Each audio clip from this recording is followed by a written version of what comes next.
இயேசு உங்களை நேசிக்கிறார். இந்த நாள் வேதாகம தியானத்திற்கு உங்களை அன்புடன் அழைக்கிறேன். உயரத்தில் இருந்து உமது கரத்தை நீட்டி ஜலப்பிரவாகத்துக்கு என்னை விலக்கி ரட்சியும்.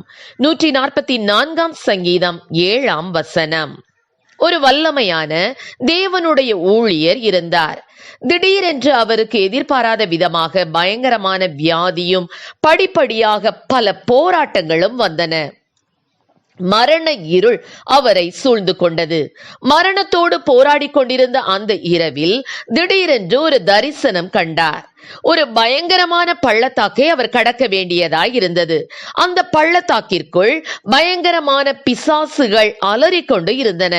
அந்த பிசாசுகள் அவர் அருகில் வந்தவுடன், வா வா உள்ளே வா, நீ எனக்கு சேர வேண்டிய அநேகரை பரலோகத்திற்கு கொண்டு போய்விட்டாய், உன்னை பழி வாங்காமல் விடமாட்டேன் என்று அலறின.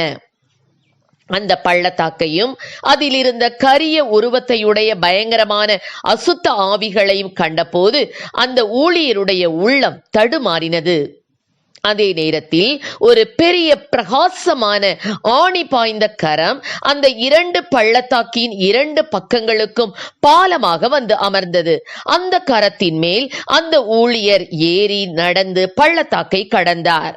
முடிவில் கர்த்தர் அவரோடு கூட பேசி, என் கரம் உன்னோடு கூட எப்போதும் இருக்கும், நீ முன்னேறிச் செல், பின்னிட்டு பார்க்காதே என்றார். மறுநிமிடம் அந்த தரிசனம் மறைந்தது. அந்த பக்தன் பரிபூரணமான சுகத்தை பெற்றுக்கொண்டார். ஆம், எனக்கு அருமையானவர்களே, நீங்கள் கர்த்தருடைய கரத்தில் இருக்கிறதை உணருங்கள். இன்றைக்கு நம்முடைய வாழ்க்கையிலும் ஒவ்வொரு நாளும் நமக்கு எதிராய் வருகின்ற எல்லாவித இக்கட்டுகளிலிருந்து நம்மை பாதுகாத்து நடத்துகிற தேவனுடைய சித்தம் நிறைவேற நம்மை அவருடைய கரத்தில் ஒப்பு கொடுப்போம் என்றால் தேவன் நம்மை பத்திரமாய் பாதுகாப்பார். ஷாத்ராக், மேஷாக், ஆபேத்நேகோ ராஜாவின் கட்டளைப்படி ஏற்படுத்தப்பட்ட சிலையை வணங்க வேண்டிய கட்டாயம் நேரிட்ட போது அவர்கள் மறுத்துவிட்டனர். நாங்கள் ஆராதிக்கிற எங்கள் தேவன் எங்களை தப்புவிக்க வல்லவராயிருக்கிறார், அவர் விடுவிக்காமற் போனாலும் நாங்கள் உம்முடைய தேவர்களுக்கு ஆராதனை செய்வதில்லை என்றனர்.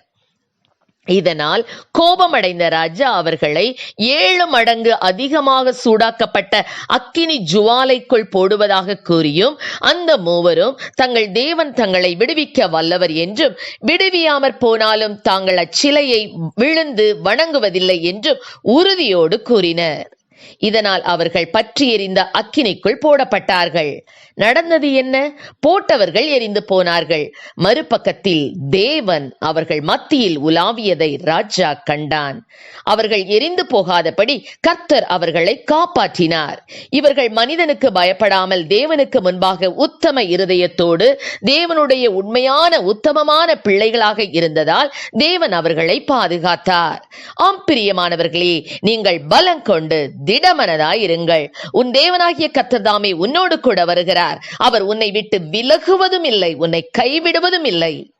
இப்படிப்பட்ட இக்கட்டான சூழ்நிலையில், கைவிடப்பட்ட தனித்து விடப்பட்ட துக்கமான சூழ்நிலையில் ஒன்றை புரிந்து கொள்ளுங்கள், இஸ்ரவேலை காக்கும் தேவன் தூங்காமல் உறங்காமல் பாதுகாப்பார். கர்த்தர் நம்மை சுற்றிலும் வேலியடைத்து காப்பார், அக்கினி மதிலாயிருந்து காப்பார், செட்டைகளின் மறைவில் வைத்து காப்பார், தீங்கு நாளில் கூடார மறைவில் ஒளித்து வைத்து காப்பார். எனவே கலங்காதிருங்கள். கர்த்ததாமே நம்மை ஆசீர்வதிப்பாராக. ஆமேன். ஜெபம்.